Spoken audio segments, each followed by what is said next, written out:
Assalamualaikum warahmatullahi wabarakatuh.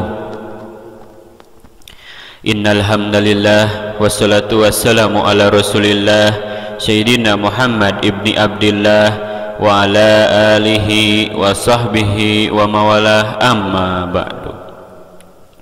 Hadirin anu dipika hormat, para alim ulama, para juama, para hujajul ustad miwah ustadah anu kupribados dipika hormat, anu insyaallah ku Allah dimuliakeun.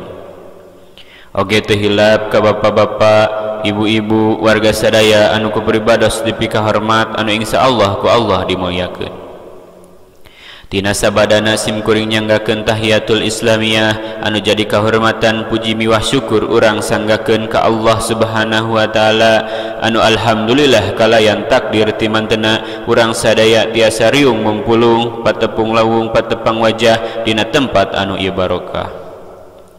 Anu mudah-mudahan ieu riungan teh sing ngajantenkeun hiji wasilah ngengengkeun syafaatul udma dina poe kiamah. Amin ya Allah ya rabbal alamin.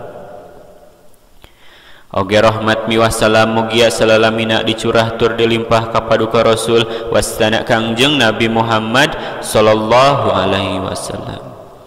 Tehirap ka para keluargana, sahabatna, tabiina, oge mudah-mudahan eta rahmat teh dugi ka urang sadaya. Amin ya Allah ya rabbal alamin.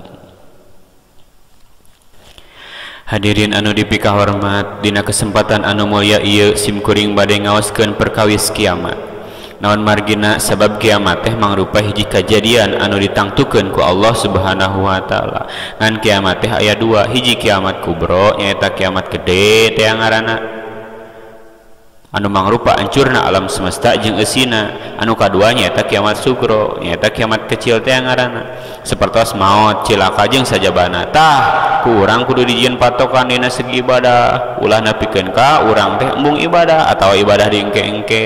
Kewe ibadah mah geus kolot, tinggal geus kolot haream datana geus dikurangan ku Allah. Gitu. Tapi urang ulah hariwang. Tapi sarwi dawuh Rasul, ingat, la yakumus saatu ala ahadi yaqulu Allah Allah. Nah artina moal datang poe kiamat samemeh masih aya nu ngucap Allah Allah. Tuh kiamat teh moal kadatang lamun masih keneh jelema anu iman anu nyebut Allah Allah.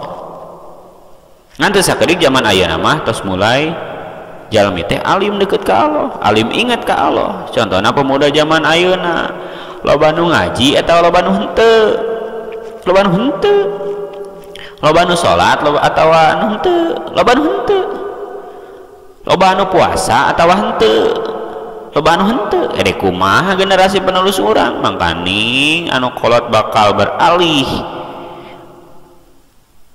anu kolot diganti ku anu ngora. Mata geus kaciri tanda-tandana namina mung nu penting urang mah persiapan diri. Urang kangge menghadapi eta tong berleha-leha titah anak urang dulu urang cenah ngaji cenah ibadah ka Allah Subhanahu wa taala cenah leuwih deukeut ka Allah Subhanahu wa taala. Anu jadi masalah lain kiamat nah tapi geus aya bekal naon urang sebelum kiamat eta datang. Mudah-mudahan urang tehnya ku aya kukayaan ieu pangaosan keimanan urang bertambah ka Allah Subhanahu wa taala, ibadah urang leuwih ningkat leuwih getol kangge pibekeuleun urang ke. Amin ya Allah ya rabbal alamin. Hadirin anu dipika hormat moal seueur anu dicarios sim kuring di alap cekap kirang langkungna ulah kirang-kirang hapunten. Wassalamualaikum warahmatullahi wabarakatuh.